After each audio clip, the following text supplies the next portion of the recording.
Erev Tov Umvorach Birshut Moray Verabotai. Ce soir, on va parler d'un sujet très intéressant. Hier soir, on va fêter un fiançailles. Un fiançailles avec à la fin un aîné. Ce qu'on appelle en hébreu china. Et ça m'a fait travailler sur quelque chose parce que j'ai vu que ce minhag, aujourd'hui dans notre dernière génération, chez les Bnei Torah, il est moins pratiqué. D'accord ? Il est moins pratiqué. Ce qui avant n'existait pas. Avant, ça fait 50, 60 ans, le minhag était même chez les rabbanim, on va voir tout à l'heure les sources. Et aujourd'hui, le minhag est moins pratiqué chez les Bnei Torah. Alors on peut expliquer cette chose-là de plusieurs manières. Tout d'abord, parce que ce minhag-là, aujourd'hui, chez des personnes qui sont moins religieux et qui comprennent un peu moins la tradition, c'est devenu un petit peu srok vekalut rosh. C'est un minhag qui est un petit peu... que des fois, les gens ne gardent pas leur classe, etc. Des fois, il peut y avoir des problèmes de tzniut. Des fois, la mechitza, elle glisse, sans faire exprès. Et ça, c'est vadaï, c'est mitzvah ba'avera. Il n'y a aucun éther, même pour des minagim, de transgresser les interdits. Surtout quand on dit que, savoir qu'un mariage dans lequel il y a des danses mélangées, il n'y a pas de mechitza. Les hommes voient les femmes voient les hommes. Il dit le Chafetz Chaim que dans ce mariage-là, il y a le Satan qui danse. Le Satan, il danse. À tel point que les poskim lui disent que dans le Zimoun, après, au She'avachot, quand on dit Shea Simcha bim'ono, She'achalu mishelo, que la Simcha, elle est dans son palais, bim'ono, on ne peut pas dire Shea Simcha bim'ono. Parce que cette Simcha-là, elle n'est pas dans le palais d'Akadosh Baruch Hu. Cette Simcha-là, c'est une Simcha du Satan. Donc c'est vadaï que c'est interdit d'aller, de participer dans un aîné qui n'est pas kasher selon la halacha avec tous les hidurim.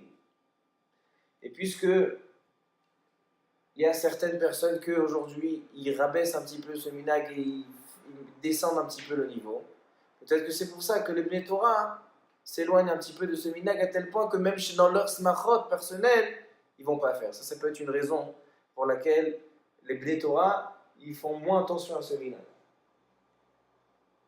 Deuxième raison, pourquoi ce minhag du aîné, la fête du aîné, elle est moins pratiquée, parce que les gens ne sont pas rattachés à ce minhag de manière particulière et aussi au minhagim de manière plus, comment on dit, plus clarie, plus générale, de manière plus générale.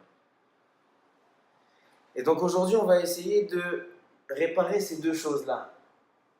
Tout d'abord d'expliquer quelle valeur a ce minhag, quelle importance a ce minhag, quelle est la source de ce minhag. Et on va voir que ce minhag-là, il peut sauver une personne de transgresser un interdit. Comme je dis tout à l'heure, de manière particulière, ce minhag-là du aîné, et de manière générale, tous les minhagim. Alors venez, on commence doucement à savoir qu'est-ce que c'est le minhag du aîné, quelle importance il a, pourquoi on fait ce aîné, pourquoi on est obligé de se colorer les mains, et après souffrir pendant 2 semaines à serrer les mains aux Ashkenazim qui ne comprennent pas pourquoi tu as la main sale. Ça, c'est ce qu'on va voir Bezat Hashem aujourd'hui. On va voir aussi quelles questions ilchatiques peuvent se poser en rapport avec le aîné. Par exemple, la kala, on va lui mettre du aîné sur la main. Bientôt, c'est le mariage. Dès le mariage, il faut aller au mikvé tahara.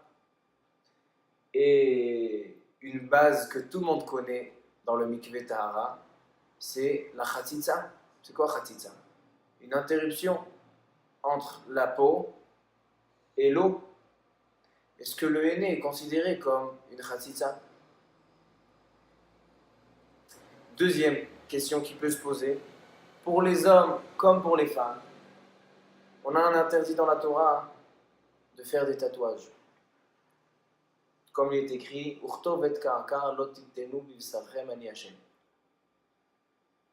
est-ce que le henné est considéré un tatouage? Quelle est la différence si je me tatoue un dragon avec une tête de mort ou que je me colore sur la main quelque chose? Alors donc on va parler et du minhag et des questions ilkhatiques qui peuvent se réveiller à partir de ce minhag. C'est-à-dire, alors maintenant on commence doucement. Aujourd'hui il y a des livres, des très très bons livres, qui ont été écrits sur les minhagim de manière générale et des minhagim de l'Afrique du Nord en particulier. Toutes sortes de livres avec le mot avot dedans, ou magen avot, ou ateret avot, toutes sortes de très bons livres qui prennent chaque minhag et qui l'analysent et qui emmènent les sources et les preuves et les raisons. Et cette chose-là, elle rattache la personne au minhagim. Parce que quand on fait un minhag sans connaître la raison, ça n'a pas de valeur. Faire un minhag comme un sekof, comme un singe qui copie, quand vous allez au zoo et vous faites un signe de la main, alors le singe il fait la même chose, c'est un sekof. Ça n'a pas de valeur. Qui dit ça que ça n'a pas de valeur? Je ne sais pas si vous vous rappelez, il y a quelques semaines, on a ramené le Rav Uziel, Rabbi Ben Zion Michai Uziel, le grand rabbin d'Israël, Rishon LeZion, le premier Rishon LeZion depuis la création de l'État. Et à propos de casser le verre au mariage, et il a dit que celui qui casse le verre comme Maasekov, comme ceux qui cassent le verre après ils disent Mazal Tov, il dit mieux ne vaut pas faire que de faire comme ça. Donc le Rav Uziel déjà il dit que faire un minhag sans connaître la raison, qu'est-ce que tu fais Maasekov, vaut mieux ne pas le faire. Parce que des fois tu peux rentrer à faire des choses qui sont à l'inverse de la halakha. Des choses qui te rendent dans des problèmes de la Torah ou des rachamim. Et bien sûr, ça va nous aider à nous rattacher à ce minhag-là, nous les Bnei Torah. Est-ce qu'on doit continuer ce minhag-là? Et comment on se rattache à ce minhag? Alors dans ces livres, Ateret Avot, Magen Avot, il ramène que déjà dans les Rishonim, ça fait 800 ans, les Rishonim ont parlé de ce minhag du henné. Pourquoi ce minhag s'appelle minhag du henné? En hébreu, on dit china. China, c'est le nom de la plante avec laquelle on écrase, on mélange avec de l'eau et ensuite on met sur la main de la kala. D'accord? La main de la kala. Ce minhag était sur la main de la kala. C'est pour ça que je précise. Et après, je vais expliquer pourquoi aujourd'hui on fait aussi au khatan. Mettre sur la main de la kala. Ensuite, on ramène des corbeilles avec des cadeaux dedans, avec des bijoux, avec toutes sortes d'ustensiles et toutes sortes de choses pour la maison, comme des nappes pour Shabbat, le verre à kidouche, des serviettes, des assiettes, de la vaisselle, le chasse, Talmud Bavli. Alors, on ramène le minhag de ramener le khatan, les parents du khatan, à la kala. Les parents du khatan venaient à la kala. Il l'a décoré, il mettait le henné, ensuite il lui mettait les bijoux, etc. Ça, c'est la source du minhag, qui est marquée depuis plusieurs centaines d'années. Et qui est marquée dans tous les sfarim d'Afrique du Nord, pas seulement Afrique du Nord, aussi Ardot HaMizrach, Louv, en Libye aussi. Dans le livre Al-Hadas, les minhag tunisiens. Dans les livres de l'Algérie, et surtout dans le livre des Marocains.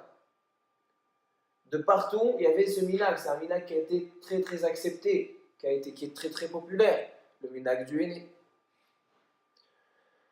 Et il s'appelle henné sur le nom de la plante qu'on met sur la main de la kala. Mais non. Pourquoi on met cette plante? Pourquoi colorer la main? Il y a une Mishnah qu'on dit tous les vendredis soirs. Al shalosh averot nashim metot bishaat ledatan. Al she'enan zehirot. Banida, ou Bachala, ou Badlakat Haner. 3 averot peuvent être cause d'un décès d'une femme lors de l'accouchement. Si elle ne respecte pas la tahara, la nida, si elle ne respecte pas la hafrashat chala quand elle pétrit du pain, de la pâte, et si elle ne respecte pas l'allumage des bougies, adlakat haner et rev shabbat. Qu'est-ce qu'ils ont ces 3 averot? Ce soir j'ai eu un chat. Qu'est-ce qu'ils ont de spécial, ces 3 averot? Ces 3 mitzvot. Nida, chala, la kataner. Pourquoi une femme? Et si la femme, elle dit du lashon hara, c'est pas plus grave? Si la femme, elle vole, c'est pas plus grave? Alors pourquoi? Qu'est-ce qu'il y a de spécial? Nida, chala, la kataner. Alors Bistama dans la Mefarshim, ils en parlent, mais ce soir j'ai eu un chat, un pirouche. Une femme qui vient se marier, une jeune fille qui vient se marier. Elle fait les mitzvot déjà depuis avant, n'est-ce pas? En général. Depuis qu'elle est bat mitzvah, elle a 12 ans, elle n'attend pas 22 ans pour faire les mitzvot. Depuis qu'elle a 12 ans, elle fait les mitzvot. Qu'est-ce qu'on lui rajoute quand elle va se marier? Elle a 3 mitzvot qu'elle n'a jamais respectées. 3 mitzvot qu'elle n'a pas eu l'occasion d'accomplir. C'est la nida, c'est la frachat chala, parce que maintenant elle doit commencer à préparer le pain à la maison. Et de la kataner, jusqu'à maintenant c'était sa mère qui allumait les bougies. Maintenant c'est elle qui doit allumer les bougies. Donc en fait ces 3 mitzvot là, al-shalosh averot nashim méthode bishart delatan, ce sont les 3 qui ont été rajoutés au mariage. Et alors, on parle de quoi? On parle de sharat leda, la naissance, à l'accouchement. Le but d'un mariage, c'est de monter à une maison avec une famille. Les poskim me disent, pourquoi on ne fait pas de bracha au mariage? Le khatan il ne dit pas Asher kideshanu metotav et tzivanu lisa isha. Pourquoi on ne fait pas de bracha? Comme on fait le bracha l'aniach tefilin, litartef betzitzit, litol lulav, toutes ces mitzvot là, on fait une mitzvah avant d'accomplir la mitzvah, on fait une bracha avant d'accomplir la mitzvah. Pourquoi ici avant la mitzvah du mariage on ne fait pas de bracha? Vous savez ce qu'ils répondent les poskim? Ils disent, puisque la finalité de la mitzvah du mariage, c'est les enfants. L'accouchement, c'est la finalité de la mitzvah. Donc la mitzvah ne se termine pas au mariage. Elle se termine quand ils vont avoir des enfants. Donc en fait, l'accouchement, c'est la finalité du mariage. C'est en fait l'aboutissement de cette maison-là. Et donc si, quand elle est venue construire sa maison, elle s'est mariée et elle ne fait pas attention aux 3 mitzvot qui ont été donnés à la maison, Nida, Chala, Adlakat Haner, alors donc lors de l'accouchement, qui est l'aboutissement de cette construction d'une maison, elle n'a aucune sroute, elle n'a aucune raison d'y être, parce qu'elle ne veut pas construire une maison Kdosha et Tehora. C'est pour ça que ces 3 mitzvot, 3 averot-là, Nida, Chala, Adlakat Haner, qui sont seulement des mitzvot qu'elle va venir accomplir seulement en tant que mariée, si elle ne fait pas attention à ça, alors là, l'accouchement n'a aucune raison. C'est pour ça que Shalosh Averot, Nashim, méthode, Besharat Ledatan. Lo yada im ze pirouche nachon, mais c'est pirouche yafé. Maintenant, revenons au aîné. China, raché tevot, Chala, Nida, Adlakat Haner. Qu'est-ce que ça veut dire? On vient à la Kala. Le minag à l'origine était de faire 7 jours avant le mariage, organiser le aîné. Et qu'est-ce qu'on prend? On lui dit, viens ya binti, tu vas te marier dans une semaine. Tu as 3 nouvelles mitzvot. Ne les oublie pas. On va te mettre quelque chose sur la main qui reste 1, 2, 3 semaines, qui va te rappeler ces 3 mitzvot-là. Qu'est-ce qu'on va te mettre? On va te mettre le china. China raché tevot, chala, nida, adlakat haner.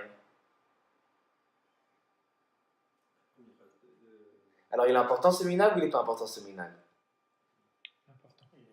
Important. Je pensais que c'était au chêne, la grâce.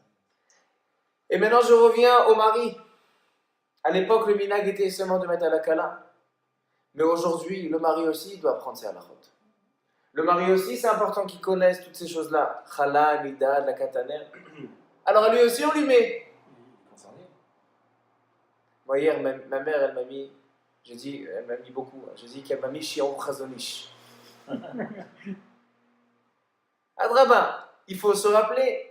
China, Sechala, Nida, la Katana sont les 3 mitzvot liés au mariage qu'on fait une semaine avant le mariage pour qu'elle s'en rappelle, qu'elle commence à apprendre la halachot, qu'elle se prépare, qu'elle s'organise, qu'elle ne vienne pas en surprise commencer, voilà, maintenant le premier Shabbat, comment on fait ça, comment on fait de la Katana, comment on fait un Chatrala. Ça demande une préparation et c'est ça la raison de l'organisation de cette fête et de mettre ce China, une des raisons. Et maintenant, pourquoi on donne des cadeaux? Pourquoi on doit donner des bijoux? Pourquoi on doit emmener des serviettes et des nappes et montrer à tout le monde qu'est-ce qu'il va y avoir chez eux? Moi je vous dis, il y a des copains qui ne voudront pas venir chez moi, mais je sais déjà ce qu'il y a chez toi. J'étais où est né. Alors Mahamatara, tu sais quoi? Ça aussi ça a une source. Venez on voit c'est quoi la source. La Gemara dans Masechet Nida, dans la page 66. La Gemara donne une halakha intéressante. Amarava. Tva'uha li'inase venitpaisa tzricha sheteshev shiv'a nekiyim. Une femme, quand on la demande en mariage, on ne peut pas se marier tout de suite. Tva'uha li'inase, on lui a demandé de se marier. Venitpaisa, et elle est d'accord. Tzricha sheteshev shiv'a nekiyim. Elle doit avoir 7 jours pour qu'elle soit pure, complète. Et seulement après 7 jours Nekiim, propre, elle ira au mikvé, et ensuite, elle peut se marier. Mais si je la demande en mariage, je ne peux pas faire le soir même organiser un mariage. Pourquoi? Dit la Gemara. Dit Rashi, Shema machma ta'avat rimud ra'at adam. Une femme qu'on la demande en mariage, elle est mitrageshet.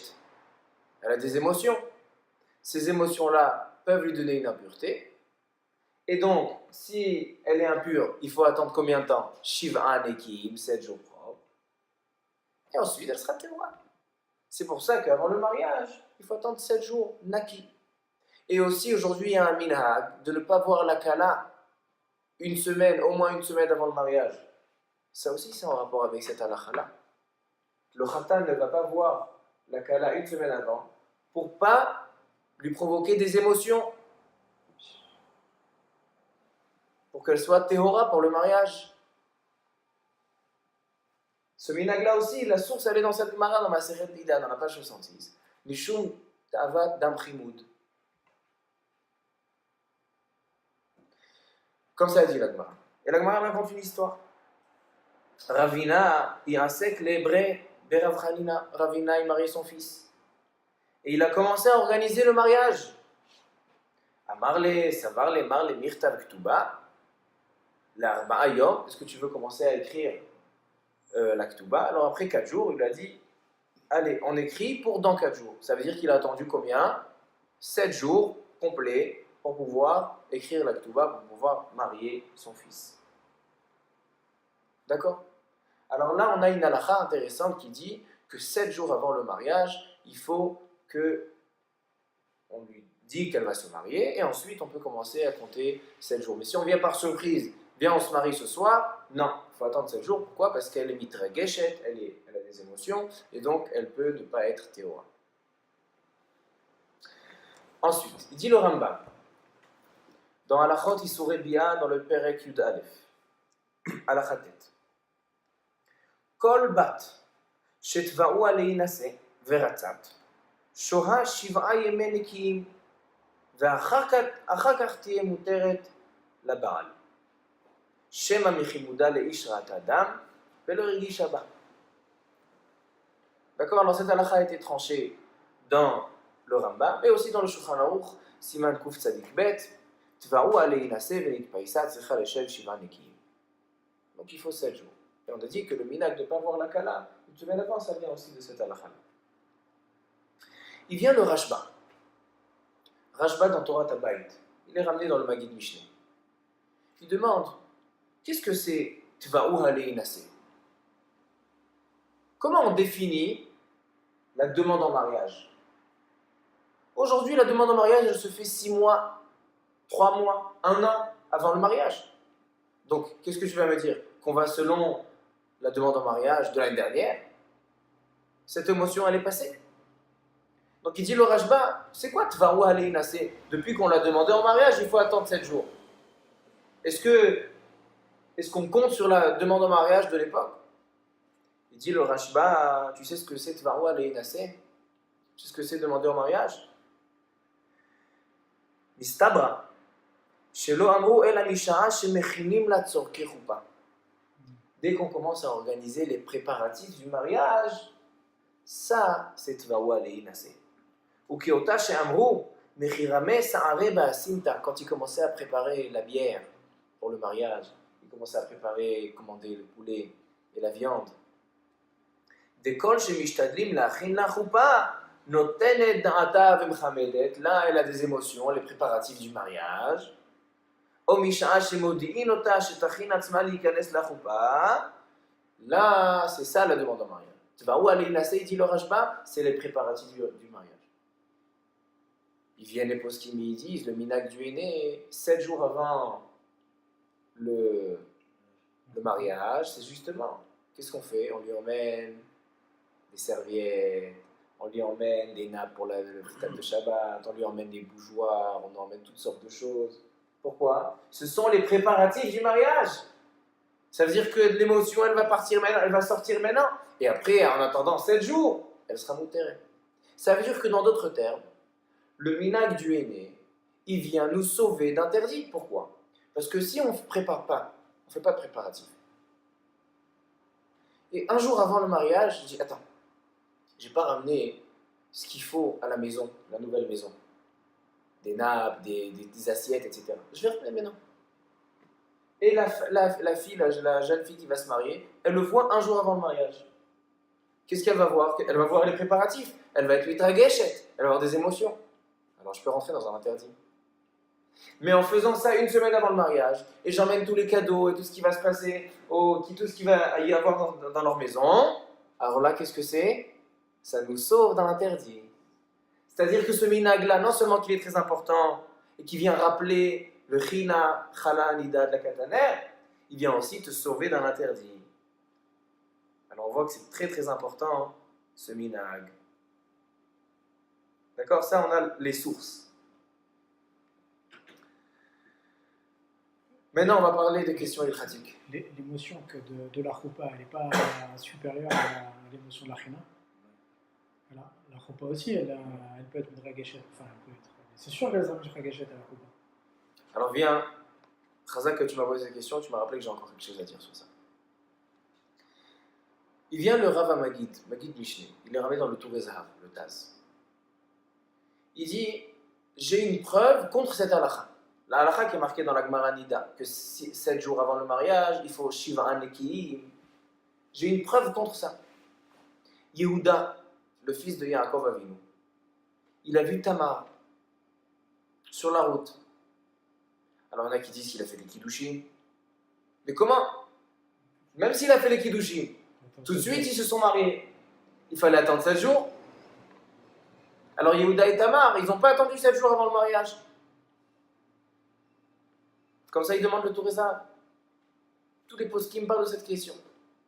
Alors il dit le Magid Mishneh, c'est vrai. Cette halakha, elle est seulement midé Rabbanan. Pourquoi?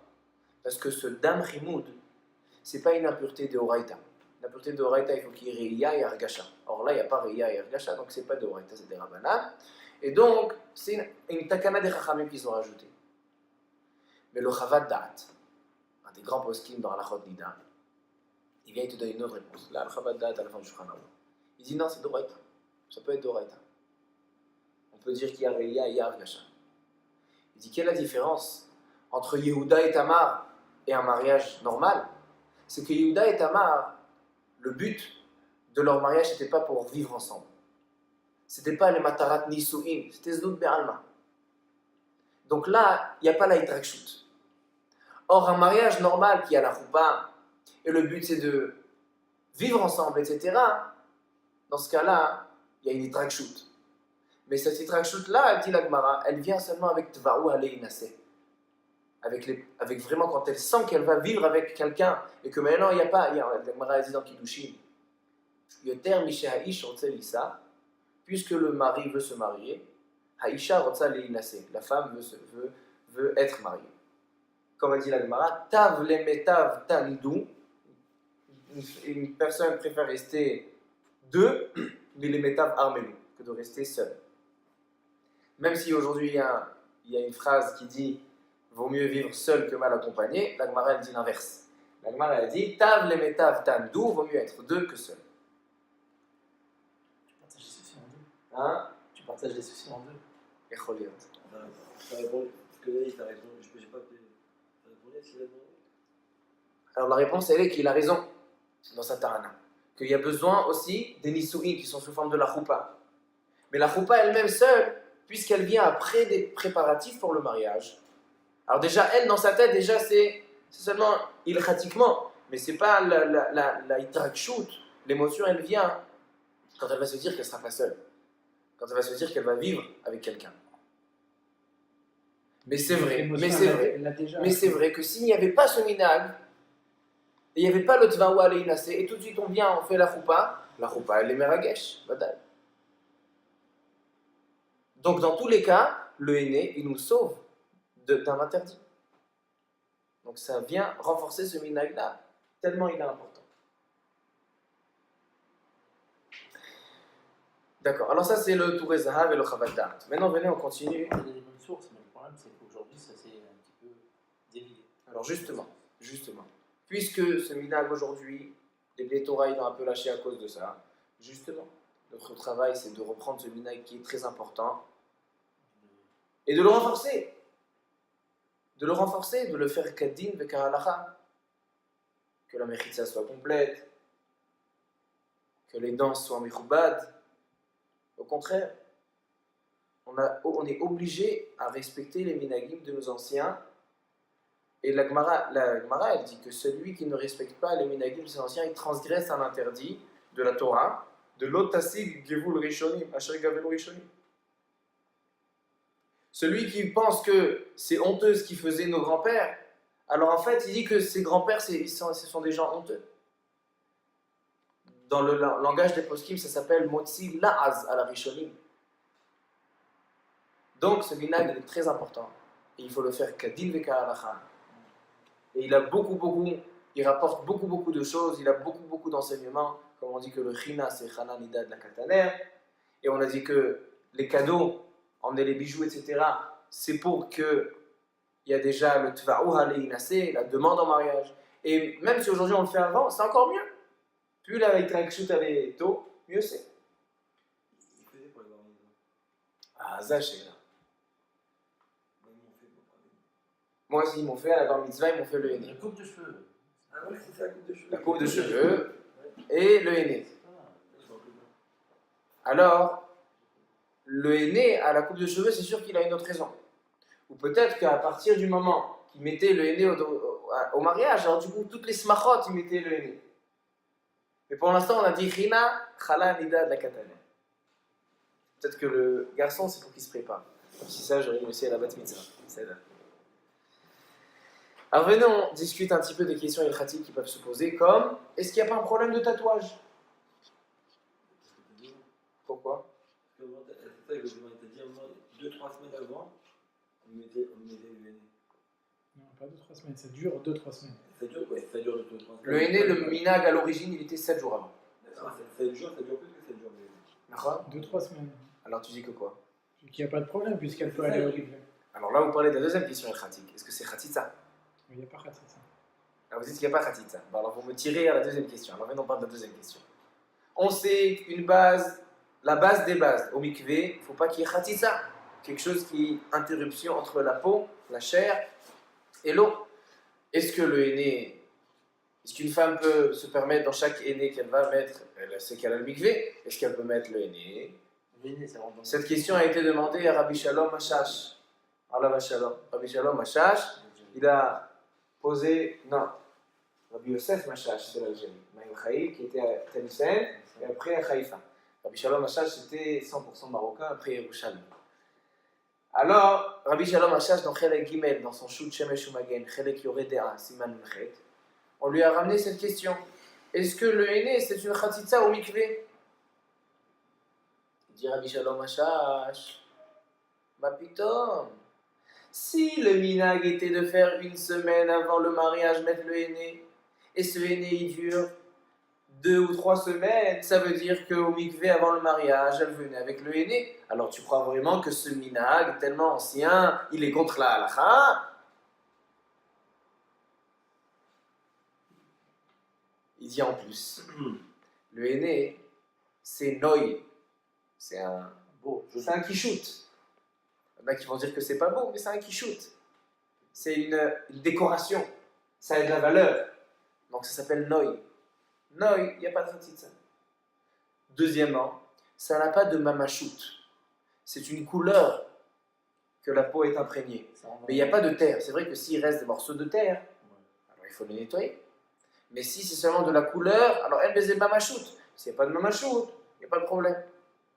C'est comme pour les femmes, pour les cheveux. Ça rentre, la couleur rentre dans l'intérieur des cheveux, dans la pigmentation des cheveux. Et ça, c'est pas mal. Chômeur. C'est comme si, il y en a qui veulent dire que c'est comme bronzer. Est-ce qu'une femme elle a le droit de bronzer? Alors si elle bronze après, elle était blanche, maintenant elle est noire. Alors est-ce que c'est khatitsa? Alors celui qui sait, le bronzage, on a appris ça au cours de Brit Mila. Qu'est-ce que c'est le bronzage? Le bronzage, c'est en fait quand il y a le soleil qui tape sur la peau de la personne, alors il y a un certain produit dans la peau. Il y en a qui pensent que c'est le soleil qui colore la peau, c'est faux. Il y a un produit dans la peau qui vient pour protéger la peau, et donc il s'ouvre, et donc c'est le produit... Les écailles, ça s'appelle ça. Donc il monte à la surface de la peau pour pouvoir colorer, et c'est ce qui colore en fait la peau. Donc là, c'est sûr qu'il n'y a pas de problème de khatitsa. Mais il dit même le henné, il n'y a pas de problème de khatitsa. Mais maintenant la question qu'il faut qu'on se pose, est-ce qu'il y a un problème de tatouage? On sait qu'on n'a pas le droit de se tatouer. C'est pas permanent. C'est permanent. Et alors, bien malgré que quand c'est pas permanent, c'est moutard. On a parlé de quoi on a parlé? Maquillage, non? On a parlé du maquillage permanent. Ouais. C'est ça. Alors, qu'est-ce qu'on a dit sur le maquillage permanent? C'est possible, on pouvait le faire. On a dit qu'on pouvait faire. Pourquoi? C'est pas l'enseignement, peut-être. Alors, venons, on va doucement. Mais le henné, il est différent du maquillage permanent. On va voir. Beaucoup plus calme. C'était pas le Tout d'abord. c'est pas Beaucoup le plus tatouage calme. de la Vodazara, c'était pas pour... C'est bien avec la Vodazara. Alors, venons. La Mishnah, elle dit, dans Masechet Makot, dans la page 20,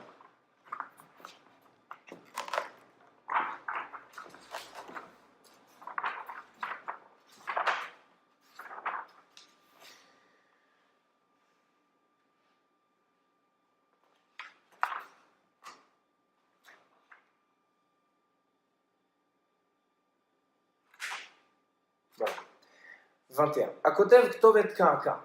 Quelqu'un qui écrit sur sa peau un tatouage. Katav Veloki Akea. C'est quoi Ka'aka? On fait un trou, et aujourd'hui c'est comme ça les vrais tatouages. Je ne parle pas des autocollantes et de colorés. Un vrai tatouage qui reste de manière permanente.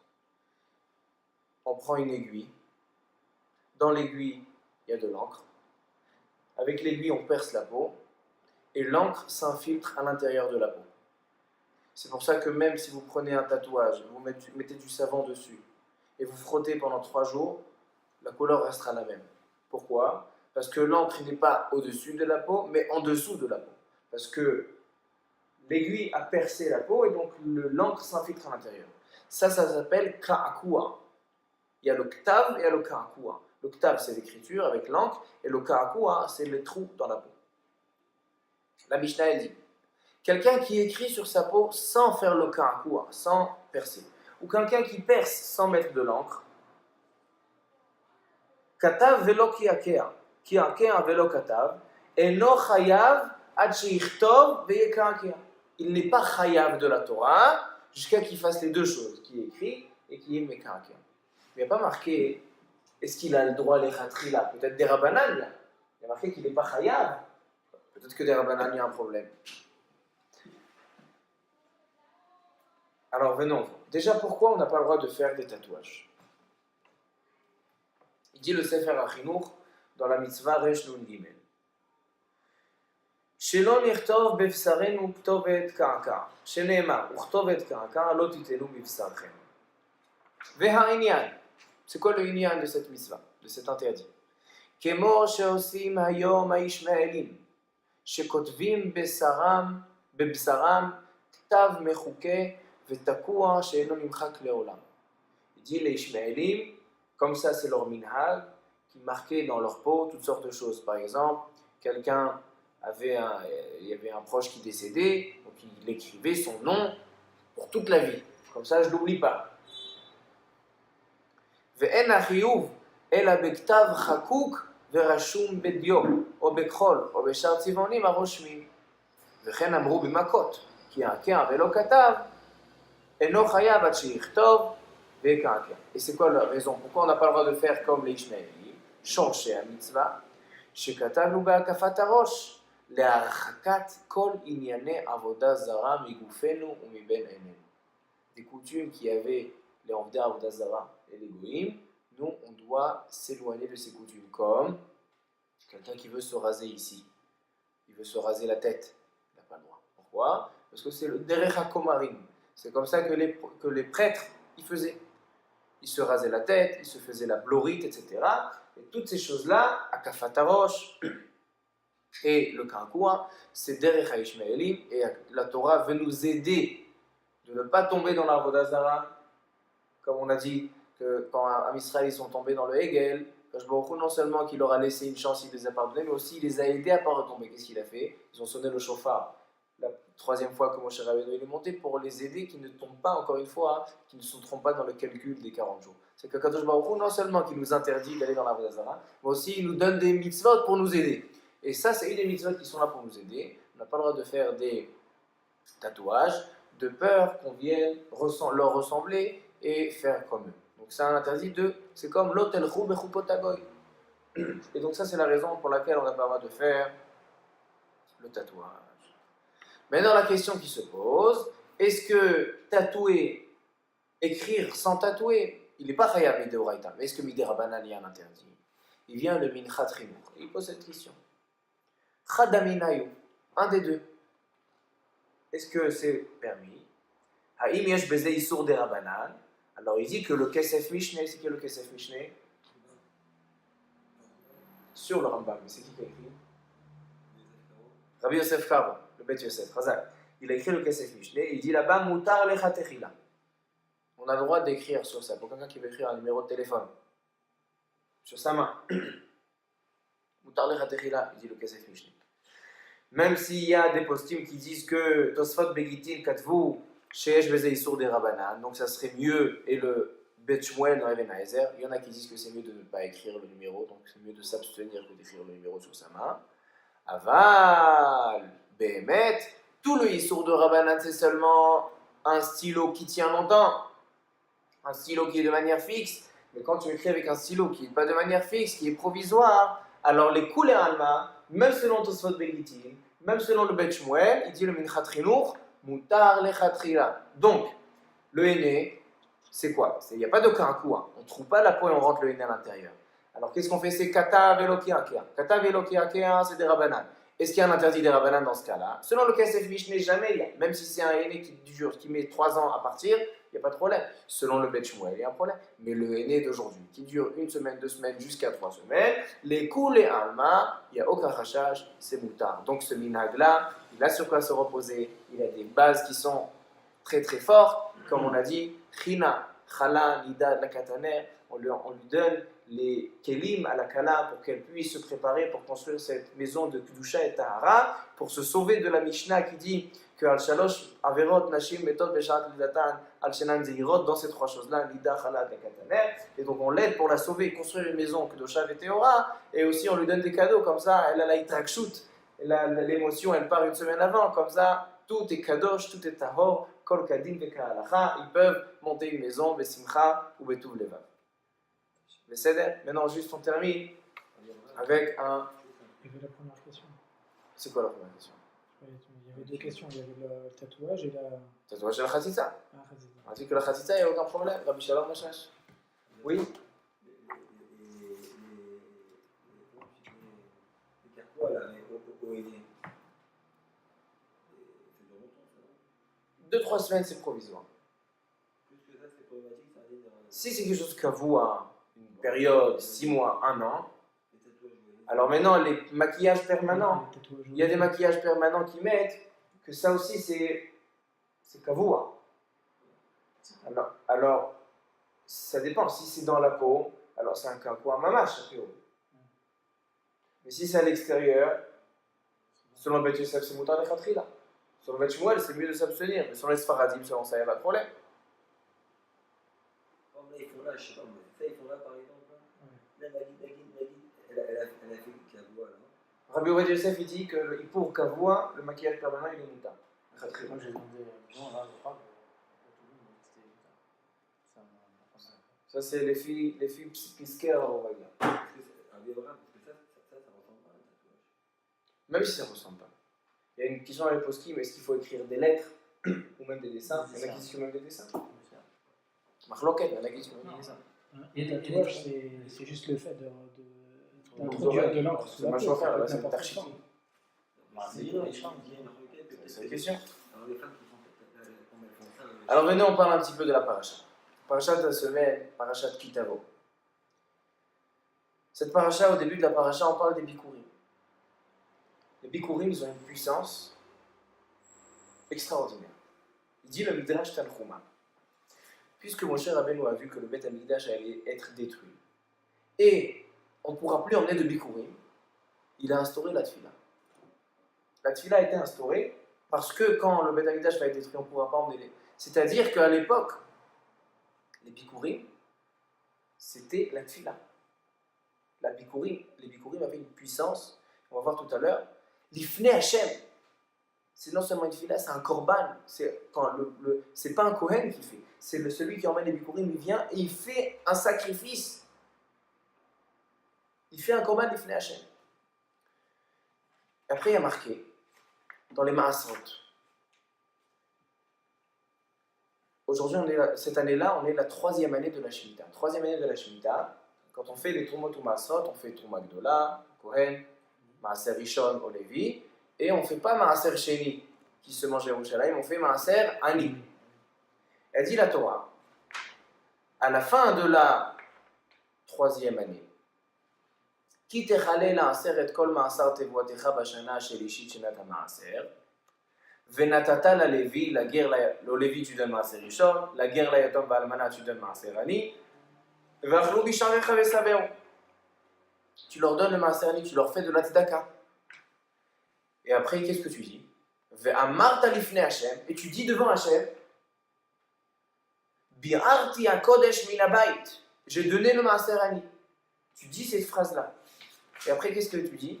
Ashkifa, tu dis à Kadosh Baruch Hu, Ashkifa mimeon kodecha. Regarde, observe, depuis les cieux, Mina Shamay, Uvarech et Amecha Israël, Ve'et Adama Asher Natata Lanu, Kasher Nishbata La'avotenu, Eretz Zavatra Lamudvash. Rashi dans Chumash Bereshit, il dit que chaque endroit qui est marqué dans la Torah, Ashkifa, c'est pour Anout. Quand on vient de dire Ashkifa, parce que quoi Ashkifa? Ashkifa, ça veut dire que Kadosh Baruch Hu, il est très loin. Mina Shamay. Ashkifa, regarde de loin. Quand on veut des jumelles, en hébreu, ça s'appelle Mishkefet. Pourquoi? Une personne qui est loin, il a envie de. Alors quand on dit Ashkifa, c'est la chaîne pour Anout. Et dit Rashi, sauf un Ashkifa dans la Torah. L'Ashkifa dans Parashat Kitavo. Ashkifa Miman Kodecha, ça c'est pas pour Anout. Ça c'est Rachamim. Il dit pourquoi? Parce que la mitzvah de la tzedaka, elle vient même à Tek et Adinim. La mitzvah de la tzedaka, elle émet horaire les rachamim, elle réveille les miséricordes. Donc même si de partout dans la Torah, quand il y a marqué Ashkifa, c'est pour un autre, ici c'est rachamim. Comme ça il dit Rachid. Il vient le Shem Ishmuel. Il dit, alors pourquoi tu as dit Ashkifa? Trouve un autre mot. Pourquoi tu dis Ashkifa mina shamayim? Tu dis qu'il est loin. Tu dis oui, c'est vrai, rachamim. Mais pourquoi tu dis qu'il est loin?